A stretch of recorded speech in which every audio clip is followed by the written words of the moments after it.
고대 한국 싸움은 우리가 머리가 지금 깨질 듯이 아파요. 왜? 다 외워야 되니까. 절대 외우는 거 아닙니다. 그렇죠? 그래서 흐름을 파악해서 외워야 될 그 왕들이 있어요. 이 왕들의 업적만 기억을 하시면 되지 이걸 전체적으로 상식적으로 못 외웁니다. 못 외우고 우리가 중요한 포인트를 잡아서 흐름 속에서 포인트 잡고 어떤 일들이 사건들이 있었는지 그것을 판단해야 되고 어느 부분에서 사료가 등장을 하는지 그런 부분을 우리가 파악을 해야 됩니다. 고구려는 동명성왕이 있어요. 누굽니까? 주몽이죠. 주몽이 이제 동명성왕 그래서 신격화됐어요. 그렇죠? 건국을 했고요. 졸본에서 도읍을 정했지만 유리왕이 바로 국내성으로 천도를 하면서 우리가 국내성 시대가 열렸고요. 1세기 때는 우리가 저번 시간에 잠깐 공부를 했지만 옥저를 복속시킵니다. 중앙 집권이 마련된 시작점을 태조왕이라고 부르는 거예요. 2세기 때 가면 고국천왕이 등장을 합니다. 고국천왕. 그래서 이 고국천왕에 대해서는 몇 가지를 아셔야 되는데 첫 번째로 아셔야 될 게 왕이 부자성숙이에요. 자, 그러니까 고국천왕 때 왕권을 강화시키고 있어요. 그리고 왕권만 강화시켰느냐? 진대법이라는 것도 시행을 하는데 이게 이제 민생 안정 차원에서 이루어지는 겁니다. 자, 우리가 추수가 언제 있죠? 가을이 있어요. 흉년이 들었어요. 흉년이 들면 어떻게 됩니까? 겨울까지는 버텨요. 자, 봄에 넘어가면 먹고 살 게 없어요. 곡식을 누구한테 빌립니까? 귀족들한테 빌리죠. 그러면 귀족들한테 빌립니다. 그래서 10가마를 빌렸어요. 그러면 언제 갚아요? 가을에 갚으면 되는데 귀족들이 몇 가마 달라고 그래요? 20가마 달라고 하죠. 귀족들이 얘기하죠. 어이, 돈 갚아. 저 없는데요? 없으면 그냥 없으면 그냥 그만이야? 어떻게 할 거야? 모르겠어요. 몸으로 갚어. 그럼 어떻게 되는가? 노비로 전락해버립니다. 그러니까 이런 문제가 생기는데 이게 채무노비예요. 그래서 고구려의 채무노비가 급증하게 돼버리는 거죠. 그래서 2세기 때 고국천왕이 을파소라는 신하를 기용을 합니다. 국상, 그러니까 국무총리로 기용을 해서 이것 좀 해결 봐라 라고 하니까 간단한 거 아닙니까? 그래서 국가에서 곡식을 봄에 빌려주는 거예요. 그래서 10가마를 빌려주고 가을 추수기가 되면 10가마를 무이자로 갚게 하는 거죠. 그러니까 무이자곡이 생기니까 세상이 편안해진다. 백성들이 굉장히 좋아하겠죠. 이것이 고국천왕의 진대법이었다라는 거죠. 자, 3세기 때 비로소 이제 전쟁이 생깁니다. 동천왕 때 그 동천왕이 먼저 중국을 공격을 해요. 그러다가 위에 침입을 받게 됩니다. 그러면서 고구려가 위축되게 되는데요. 자, 보세요. 동천왕이 먼저 국내성이 수도잖아요. 이 서안평을 공격합니다. 왜냐면 이쪽에 그 세력, 중국 세력이 너무 강해지니까 견제할 필요가 있어서 일단 서안평을 우리가 잡고 시작을 하자라고 공격을 했는데 이때 이 공격을 받은 위나라에 관구검이라는 장수가 쳐들어오게 되는 거죠. 꽝 쳐들어왔는데 이때 어마어마하게 피해를 보는 게 고구려입니다. 동천왕 때 위의 침입으로 완전히 위축되는 것이 고구려입니다. 그러니까 고구려가 완전히 국내성이 함락될 지경까지 가버립니다. 그래서 국내성도 잠깐 망가지고 고구려가 이렇게 찢어지는 이런 모습으로 바뀌어버리는 거예요. 그리고 위나라가 여기를 점령을 하느냐 그것이 아니고 위나라도 내부 사정 때문에 다시 후퇴를 해버리는 이런 모양이에요. 그러니까 고구려는 지금 전쟁의 폐해로 정신이 없을 때입니다. 그럴 때 백제가 등장을 하죠. 자, 백제는 건국을 누가 해요? 온조왕이 합니다. 자, 그래서 위례성 일단 시작부터요 한성을 장악하고 시작해요. 한강을 장악하고 시작을 하는 백제이기 때문에 얘들은 먹을 걱정을 안 합니다. 그러니까 이제 이들은 이제 편안하게 시작되고 특히나 고구려가 칠 것 같은데 고구려는 지금 어디에 정신이 없어요? 이 중국하고 정신이 없다라는 거죠. 이런 상황에서 안정적으로 성장하는 것이 백제입니다. 시작부터 틀려요. 그래서 3세기 고위왕 때 한강을 장악하고 그리고 법을 먼저 만듭니다. 고구려 법이 있습니까? 아직 고구려는 법령이 정비가 안 된 상태인데 백제는 정비를 했어요. 그래서 법을 반포했고요. 관제를 정비합니다. 그래서 6좌평 16관 등인데 이제 16관 등 공무원, 16급 공무원까지 공무원 제도가 생겨버린 거고 좌평은 일종의 장관이에요. 그래서 6명의 장관과 16관 등 그 공무원 체제를 만든 것이 3세기 때 고위왕. 그러니까 이제 관료주의가 고구려보다 훨씬 삼국 중에 가장 빨리 관료주의가 정비가 된 것이 백제다 보시면 될 거고요. 관복제를 도입했다라는 건데 관복제는 말 그대로 그냥 이제 유니폼이죠. 그래서 관복을 입고 관복에 색을 도입한 거예요. 이것이 이제 고위왕 때다. 자, 이제 4세기 때부터 정신이 없는데요. 자, 지금 보세요. 백제 고구려를 봤습니다. 근데 서로 완력 다툼하거나 그런 건 없어요. 자, 고구려는 지금 어디? 중국이죠. 위나라. 그렇죠. 그래서 위나라 복수를 할 거다라고 하면서 체제 정비를 합니다. 미천왕 때 체제 정비가 끝나서 서안평을 다시 공격해요. 서안평을 공격을 했는데 아까의 그 3세기 때하고는 분위기가 영 틀립니다. 서안평을 장악을 해버리는 것이 이 4세기 때 미천왕이에요. 그리고 그 아래 낭랑 대방군이 있었는데 이것은 기억을 더듬어 보시면 저번 시간에 한사군, 한군현을 공부했단 말이죠. 이 한군현이 있었는데 이 한군현을 한반도에서 쫓아냈다라는 거죠. 그리고 요동까지 진출을 했는데 이게 어떤 의미냐라는 거죠. 봐보자. 자, 지금 보면 미천왕이 4세기 때 미천왕이죠. 자, 국내성에서 서안평을 점령을 하고 그리고 요동까지 차지를 해버렸어요. 자, 이제 중국은 짜증나기 시작합니다. 그렇죠? 중국에서 이것들 봐라 라고 하고 있는데 이 넘어가기 전에 아주 여기에 낭랑하고 대방이 있죠. 니들은 뭔데 여기 있어? 안 되겠네? 그러면서 낭랑과 대방을 다 쫓아내버립니다. 그러니까 어떻게 돼요? 영토가 이렇게 되면서 예전에 없었던 일이 생깁니다. 백제가 깜짝 놀라요. 백제는 그 윗동네 낭랑하고 대방 얘들하고 무역 이런 것들을 하면서 그래도 우호적인 관계를 유지하고 있었던 백제입니다. 싸울 일이 없잖아요. 뭐 하려고 싸워요. 그렇죠? 근데 고구려 같은 경우는 틀리다라는 거죠. 니들 중국 계통인데 없애버렸어요. 그러고 나니까 쭉 내려오니까 뭐가 보여요? 백제가 보입니다. 고구려와 백제하고 긴장감이 조성되죠. 그러니까 여기에서 막 그 소모전 뭐 서로 사투리 쓰면서 이제 욕하기도 시작하고 그러면서 이제 소모전이 생기게 되는 거죠. 자, 이때 다음 왕이 고국원왕입니다. 이 고국원왕은 등장하자마자 우리의 적은 누구다? 중국이다라는 거죠. 그래서 굉장히 성격이 호전적인 성향을 가진 왕입니다. 그래서 나를 따르라 그러면서 전쟁을 하는 고국원왕이고 이쪽 이제 다음 왕이 누구냐면 백제 근초고왕이에요. 그래서 근초고왕과 고국원왕이 동시대에 살았는데 만을 완전히 정복합니다. 선생님 아까 고이왕 때 다 정복한 거 아니에요? 아닙니다. 이제 백제가 완전히 통합해서 마한 전체를 정복한 것은 근초고왕 때예요. 그러니까 4세기 근초고왕 때 이제 모든 걸 통합하고 완벽한 백제로 만들고요. 그리고 요서, 산둥, 규슈로 진출하는데 이 내용은 설명이 좀 필요합니다. 자, 볼게요. 자, 고구려에서 요동을 점령을 했어요. 자, 그리고 미천왕이 낭랑, 대방 축출하면서 그러면서 백제하고 관계가 긴장감이 형성이 돼 있었다라는 거죠. 이때 왕이 누굽니까? 이제 고국원왕입니다. 자, 고국원왕. 자, 고국원왕 같은 경우는 봐보세요. 호전적이라고 했죠. 그리고 우리 선왕 때 복수를 해야 돼요. 복수는 어디입니까? 중국이죠. 중국을 쳐야 돼. 그래서 맨 처음에 요서를 먹고요. 자, 요서를 장악하면 이렇게 돼서 영토가 이렇게 될 거 아닙니까? 그러면 중국으로 진출하기 훨씬 수월해요. 여기 치고 여기 치고 그렇죠? 그래서 중국으로 이렇게 해서 산둥까지 장악을 해버려요.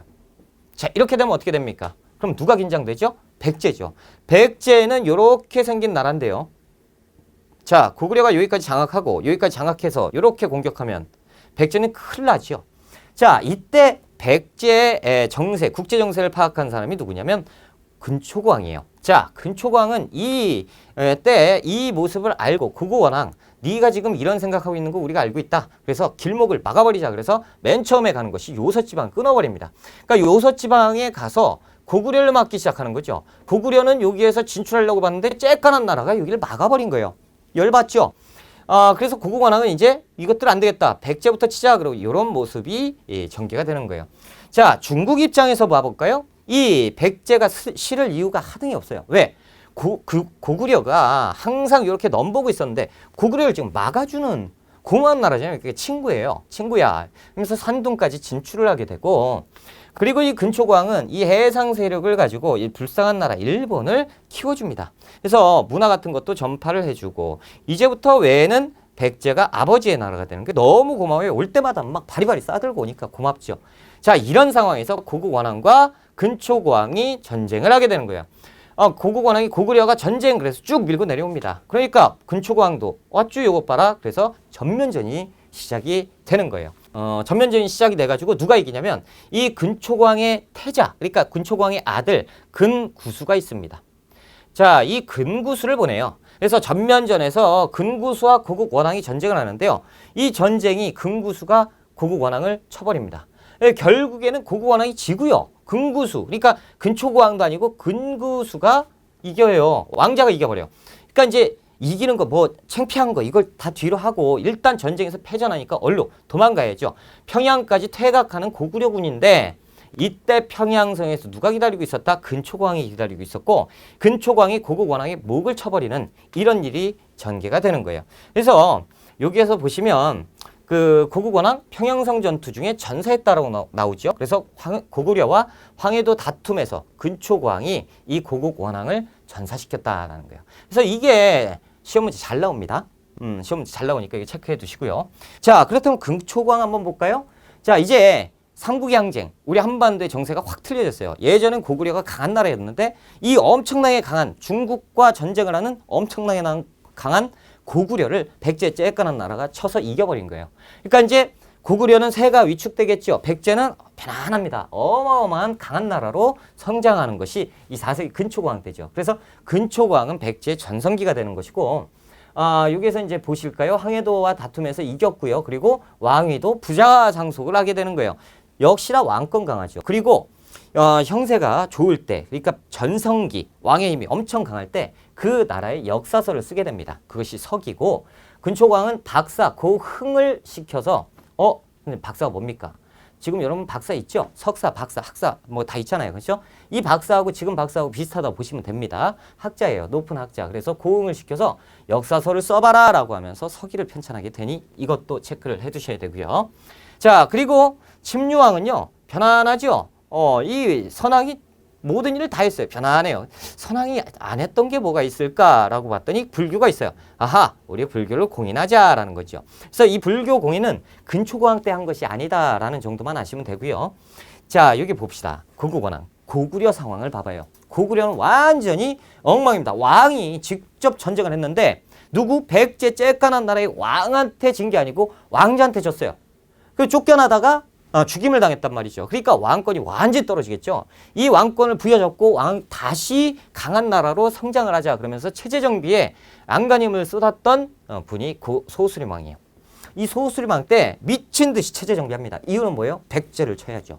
그래서 이 불교, 태학, 율령 이것은 하나의 단어처럼 암기하셔야 돼요. 무조건 나와요. 소수림 왕이 등장을 했다라고 하면 무조건 나오고요. 그 다음 왕이 강개토대 왕인데 이 순서도 시험 문제 잘 나옵니다. 미천왕 때부터 이 순서. 그래서 사료, 가, 혹은 가, 나 이렇게 놓고 가운데 누구냐. 그래서 소수리망을 풀어라 이런 문제들 굉장히 많이 나와요. 최근에. 그래서 알아두셔야 되고 드디어 소수리망 때 불교, 율령, 태학을 이렇게 세 가지를 이룩한 왕. 체제 정비를 다 했습니다. 이제 다시 왕권이 강해졌어요. 법을 만들었잖아요. 사상을 통합했잖아요. 자, 대학교도 만들었는데 뭐가? 그렇죠? 나를 따르라. 그래 이제 다시 군사 정비를 다 했고요. 이 군대를 가지고 그 다음 왕 광개토 대왕이 이 군대를 이어받아서 전쟁을 하게 되는 거죠. 그러니까 광개토 대왕은 왕에 즉위하자마자 그 해에 바로 백제를 공격합니다. 자, 그래서 한강 이북을 확보하게 돼요. 자, 그리고 광개토 대왕은 요동 만주도 정복하죠. 이거 좀 이따 하고 일단 한강 이북을 확보하게 되는 이 모습부터 보자라는 거죠. 그때 당시에 광개토 대왕이 군대를 이끌고 백제를 찍어 누를 때 왕이 누구냐면 아신왕이에요. 여러분 아신왕이라는 이름은 아실 필요는 없습니다. 그냥 백제왕 정도만 아시면 되고 보세요. 백제는 이때 군사 정비를 했을까요? 안 하죠. 뭐 하려고 합니까? 어차피 강한 나라인데. 그러니까 조금 안일하게 대처했던 모습이 있어. 그때 이제 아신왕인데 이 아신왕은요. 예전에 이 고구려의 고국 원왕하고 성향이 비슷한 굉장히 호전적인 왕입니다. 딸을 따르라 했던 왕이에요. 이 왕이고 광개토 대왕하고 전쟁이 들어가게 되는 거예요. 한번 보실까요? 자, 보자라는 거죠. 광개토 대왕이 쫙 하고 내려갔습니다. 자, 광개토 대왕의 원래 어릴 때 이름은 담덕이에요. 담덕. 자, 담덕이 쫙 하고 군대를 이끌고 내려왔습니다. 그러니까 누구예요? 아신왕이죠. 아신왕. 전쟁 엄청 좋아한다니까요. 저 담덕이 어린 놈이 지금 왜냐하면 즉위하자마자 내려왔거든. 어린 놈이 지금 경우도 없이 내려왔단 말이야. 내가 가서 상대해주지. 그러고 갔는데 보기 좋게 한 방에 깨져버립니다. 그러니까 이제 여기에서 뭐야 이거 시시하게 야 비켜. 죽여버릴 거야 라고 하니까 백기 꽂고 무릎 꿇고 눈물을 뚝뚝 흘리면서 살려주십시오 라고 하는 왕이 아신왕입니다. 그러니까 이 삼국의 정세가 한 방에 뒤집히는 것이 이 4세기 때예요. 그래서 4세기 말 광개토 대왕이 백제를 찍어 누르는데 이때 아신왕이 살려달라고 얘기를 하니까 야 네가 지금 살려달라고 그러면 내가 더 이상 공격을 못 하잖아.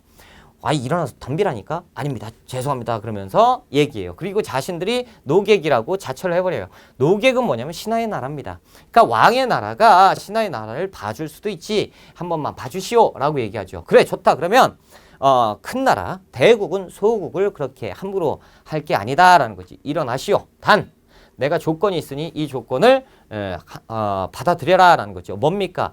때때로 공납을 바쳐라 라는 거죠. 알겠습니다. 그래서 이제 이 겉으로 봤을 때 고구려와 백제는 상국과 속국이 되는 거예요. 그렇죠? 이런 분위기가 되는데 이때 이제 광개토대왕이 내려와서 이렇게 하고 백제의 영토를 뺐습니다. 그래서 이 한강이 이렇게 있잖아요. 한강 이북의 영토는 이제 고구려 땅이 돼버리는 것이 이 광개토대왕이에요. 그러니까 이 광개토대왕 때 한강 이 북까지 점령을 했었다. 그래서 영토를 뺏겼어요. 아시나가 화가 머리 끝까지 나죠. 그런데 아까 빌었잖아요. 근데 그게 빈 게 아니에요. 빈 게 아니고 지금 이 상황을 모면하기 위한 전술이었다라고 얘기를 하는 거죠. 왜냐하면 당시에 북방의 정세는 굉장히 혼란스럽습니다. 근데 이제 광개토대왕이 등장을 하자마자 이 국내성이잖아요. 국내성에서 이쪽으로 내려왔다는 거는 이 북방이 비었다는 얘기가 되잖아요. 이 북방의 유목민들이 움직이기 시작합니다. 그러니까 이제 광개토대왕 입장에서도 여기만 지금 신경 쓸 수는 없어요. 위에도. 그러니까 이제 빨리 여기를 정리를 하고 올라가야 되는 상황인 거예요. 그래서 여기에서 이 정도로 합의 보고 올라가는 광개토대왕입니다. 그 다음에 쳐버리는 거죠. 그래서 북방을 정벌을 하는 광개토대왕이고, 자, 그 자존심에 상처가 난 백제. 엄청나게 상처가 났잖아요. 지금 엄청나게 우리가 대국이었는데 고구려 따위가 우리가 지금 숙였어요. 열받았죠. 아시나는 다른 계획을 하나 세웁니다. 뭡니까?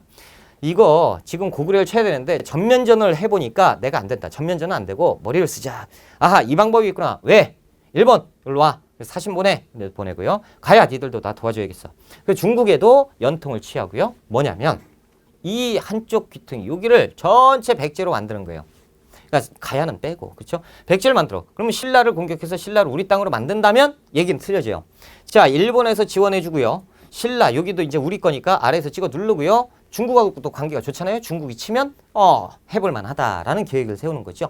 이것이 아신왕의 계획이에요. 그래서 이것을 실행에 옮기게 되는 거예요. 보세요. 아신왕이 여기 뺏겼으니까 열받았지요. 그래서 도와줘. 오케이, 도와드릴게요. 그러면서 공격. 어디? 신라를 공격합니다. 그래서 가야 그리고 외가 쳐들어가고 이때 4세기 내물왕대예요. 그러니까 우리가 뇌물 마립간이죠. 신라는 뇌물 왕이 아니고 왕은 6세기 때 쓰는데 편의상 그냥 왕, 마립간 같이 쓸게요. 자, 4세기 때 뇌물 마립간 때인데 이때는 아직 신라가 애기 상태의 나라예요. 지금 뭐 국가로 뭐 어떻게 강력한 그런 게 없을 텐데, 아니 있긴 있지만 약할 텐데 여기에 이제 외구가 쳐들어오게 되는 거죠. 어마어마하게 쳐들어오고 얘들만 오는 게 아니고 옆에 가야도 쳐들어오고요. 그렇죠? 정신이 없습니다. 그래서 신라가 멸망 직전까지 가버려요. 그러니까 이제 안 되겠다. 이거 도와달라고 해야 되는데 이 뒤에 백제가 있는 건 뻔히 알잖아요. 정보통이 있으니까. 그러니까 백제는 아니고 그럼 어디? 광개토대왕, 고구려밖에 없죠. 그러니까 광개토대왕에게 원군을 요청을 하는 그 뇌물마립간입니다. 그래서 노객은 왕께 귀하여 분부를 청합니다 라는 얘기를 합니다. 굉장히 어려운 고 문체인데 뭐냐면 노객이 신라입니다. 그래서 자신이 직접 신하의 나라임을 자처를 하고 도와달라고 해요. 광개토대왕은 이 얘기를 듣고 도와주죠. 왜? 신라가 이뻐서라기보다는 이 계획을 다 알고 있죠. 그러니까 이 계획을 다 알고 있는데 얘들이 이걸 통합을 해서 치게 되면 골치 아프거든. 그러니까 그러면 이 정도 모양새도 괜찮고 그럼 내가 보내줄게. 그래서 기병과 보병 5만 명을 지원해 줍니다. 당시 5만 명은 어마어마한 숫자예요.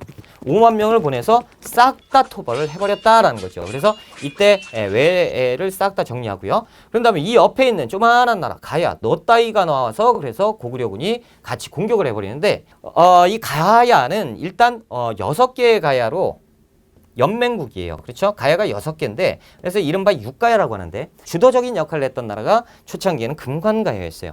그래서 일종의 수도라고 보시면 되는데 이 수도가 당시에 광개토왕이 공격을 해서 멸망 직전까지 가버립니다. 한 방에 훅 하고.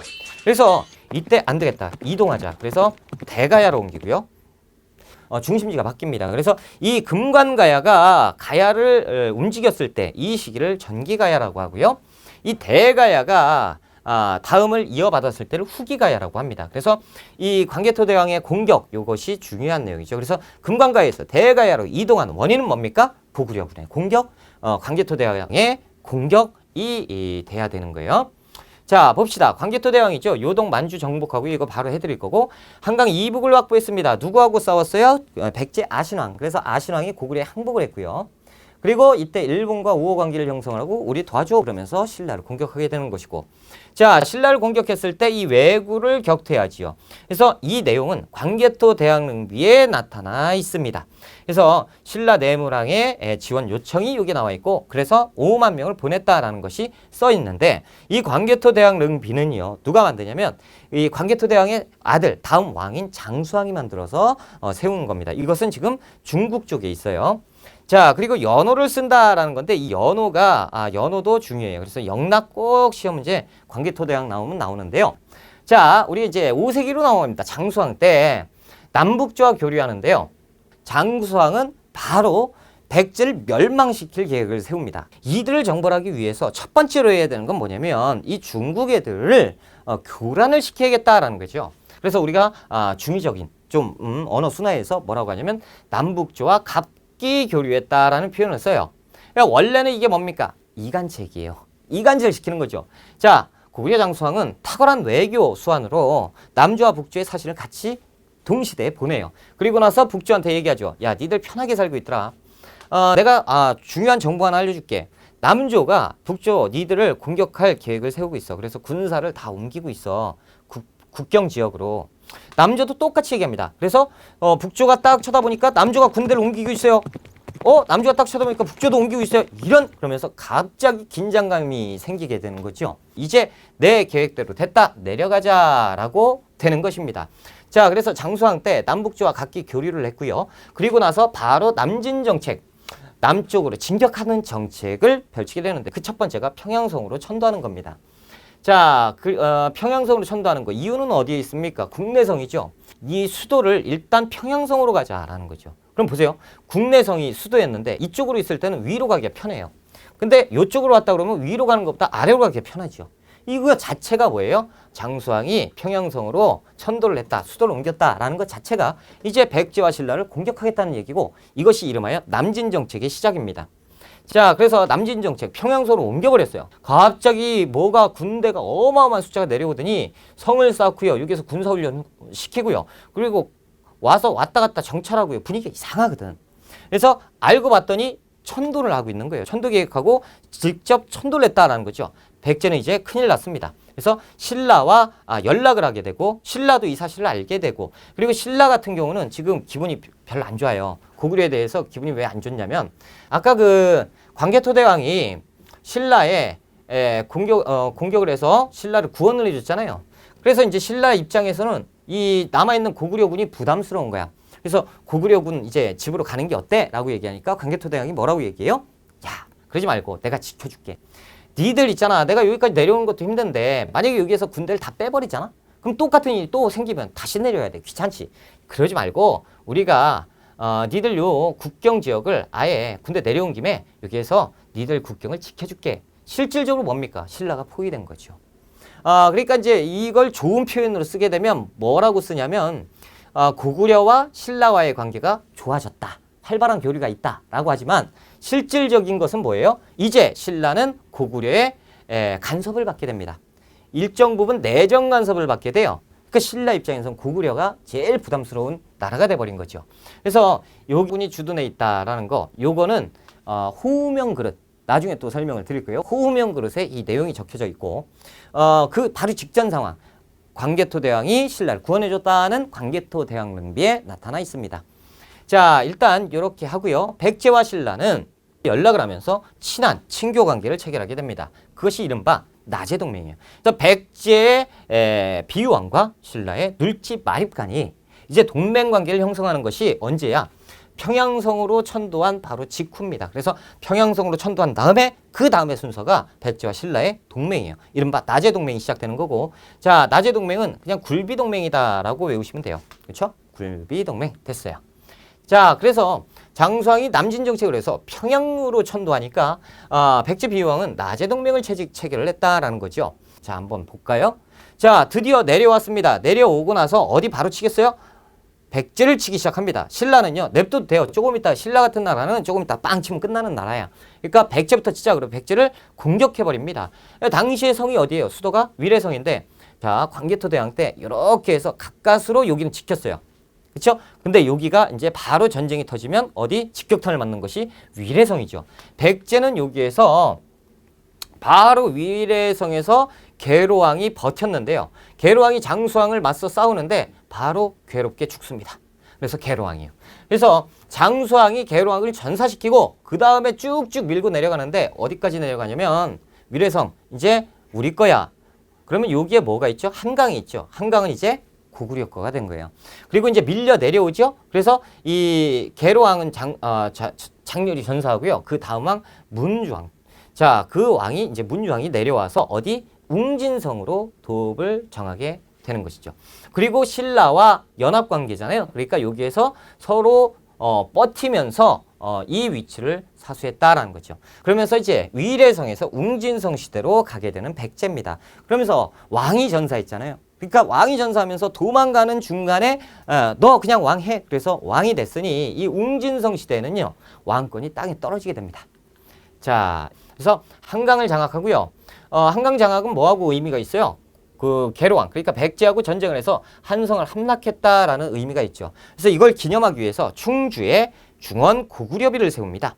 자, 이 계로왕은 굉장히 괴롭지요. 그렇죠? 전사당하고 그 다음에 왕. 그러니까 백제 자체는 이제 암울해지는 시대로 가는 거고요. 그 다음은 문자왕 때 이제 북쪽으로 갑니다. 이 아무리 찍어 눌러도요. 이 백제와 신라가 버텨. 그러니까 못 내려가고 결국에는 이제 이 정도까지만 하자. 그리고 위로 가자. 그래서 고구려의 최대 영토를 확보하게 되었다라는 거죠. 4세기, 7세기 이제 백제를 먼저 봅시다.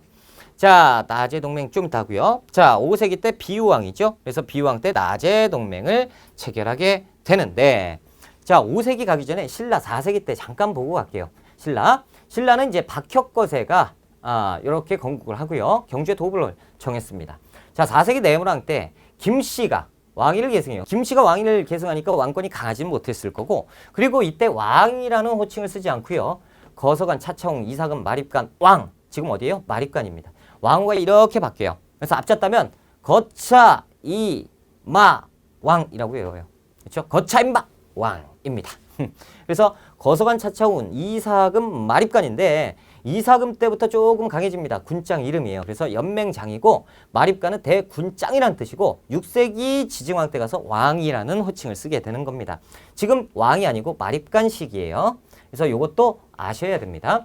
자, 이때 왜구를 격퇴했죠? 누구의 도움을 받았어요? 고구려 광개토대왕의 도움을 받았습니다. 그래서 여기에 왜구의 격퇴 기록이 남아 있고요. 호명 그릇에 고구려 활발한 교류가 있었다라는 것을 우리가 알 수가 있다라는 거죠. 자, 이제 그 다음 왕 눌지왕인데 눌지 마립간이에요. 자, 비유왕과 굴비동맹을 체결했잖아요. 그렇죠? 나제 동맹을 체결했다라는 거죠. 드디어 눌지왕 때부터 왕위 상속이 되는데 부자 상속이 되는데 우리 시험에서는 많이 안 나옵니다. 눌지 마립간 같은 경우는 비유왕이 같이 나오는 나제 동맹 쪽으로 시험 문제 많이 나오고요. 그 다음에 이제 문주왕이죠. 자, 문주왕 때는 얼마나 암울해요. 그렇죠? 그래서 웅진으로 천도한 왕입니다. 그래서 이제부터 웅진성 시대가 열렸어요. 그래서 왕권은 땅에 떨어지는 이런 시대가 되고요. 그리고 동성왕 때 탐라, 제주도 있죠? 제주도를 복속합니다. 왕권이 조금 좋아지는 이런 모습을 보이고 있어요. 그렇죠? 아니, 탐로 복속이면 뭐예요? 전쟁을 했다는 얘기잖아요. 그렇죠? 동성왕 때 결혼동맹을 체결하니 이때 결혼 소동이 생깁니다. 이게 뭔 얘기야? 결혼동맹 소지마립간과 동성왕이에요. 그래서 굴비동맹을 체결해서 결혼 소동이 있었던 거죠. 자, 그렇다면 보자라는 거예요. 나제 동맹이 맨 처음에는 굴비동맹으로 시작이 됐어요. 자, 60년이 지나니까 결혼 소동을 했던 이유는 뭐냐면 이대로 60년 지나니까 흐지부지 될 수도 있어요. 그래서 아니다. 우리 나제 동맹은 탄탄하다라는 강화, 확인 차원에서 결혼을 시켜버렸다는 거죠. 이제 신라와 백제는 사돈지간의 국가가 됐어요. 그리고 조금 이따 결렬됩니다. 이건 좀 이따 설명드리고요. 자, 그리고 소주왕 때 육부라는 체제로 개편이 되고요. 됐어요. 결혼동맹 쪽만 기억하시면 되겠습니다. 6세기인데요. 이 6세기는 굉장히 정신없어요. 정신없으면서도 굉장히 중요한 파트입니다. 시험 문제 엄청 잘 나오고. 자, 봅시다. 무령왕이 등장했어요. 무령왕 때 수도는 어디예요? 빨리. 웅진성이잖아. 웅진성이면 무령왕 때 수도 웅진성이면 무령왕도 웅진성 시대 왕인데 여러분 웅진성 시대 무령왕 이 벽돌 무덤 아세요? 벽돌 무덤? 왕이 죽었는데 무덤을 그렇게 화려하고 이렇게 꾸밀 정도면 왕권이 강했다는 얘기거든. 그러면 웅진성 시대는 왕권이 다 약했다며요. 뭐 얘기가 틀린 거 아닙니까? 왜 틀려요? 보세요. 성왕 때 사비로 전도합니다. 그러니까 사비성 시대는 왕권이 엄청나게 강해져요. 그 왕권, 다시 얘기해서 이 무령왕 때 왕권을 강화시켰습니다.